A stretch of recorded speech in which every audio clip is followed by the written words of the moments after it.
was like the summer of 2019, so it was before the pandemic, so even voiceover auditions, they were just like come to the studio and audition in person. So it was in like a giant theater room with like a screen like that big, and they had, because normally you do it in like these tiny little rooms, Right, you know, right. Yeah.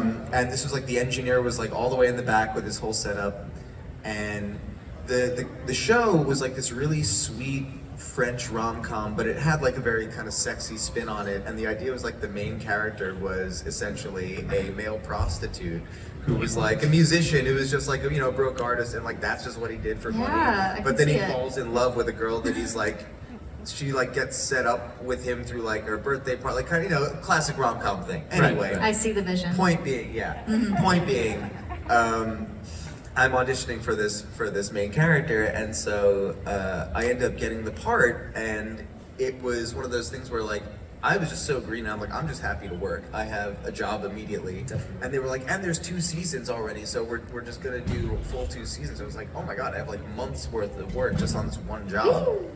And so I go in and do, you know, the first session, and the second session, there's like a full-blown sex scene, and.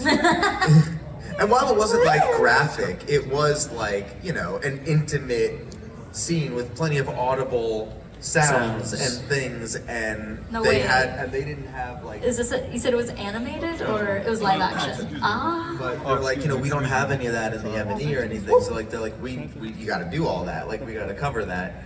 So, like instantaneously in my body, I was like, well, that's show business, I guess. Like, I was like this like the do or die moment is like, am I gonna wanna be commit a to this? or star? not? And like, you know, when you're dubbing stuff, like especially because like, it's exactly. It's like, you know, it's you and the microphone, and that's it. And like in this scenario, I'm in this giant theater room, and normally when you're doing it, it's like, you know, you're in your little box, and then like in another room, there's the engineer and the director. In this scenario, I'm like standing like this, the screen's here, and then back there. Is the engineer and the director and like a producer. It's like 5 people just standing behind me, and I'm just like this, and I have this, I think it was like a 3 or 4 minute long scene.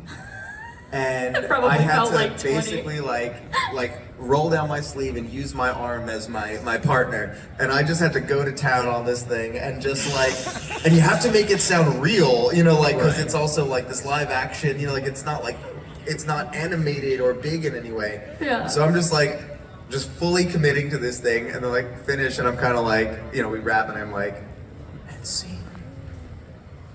I think I need aftercare. Like the room's dead silent, and you know, and so once we got through that, I was like, I think I can do anything after this. I think I'll be okay with, yeah. Hey, I think that's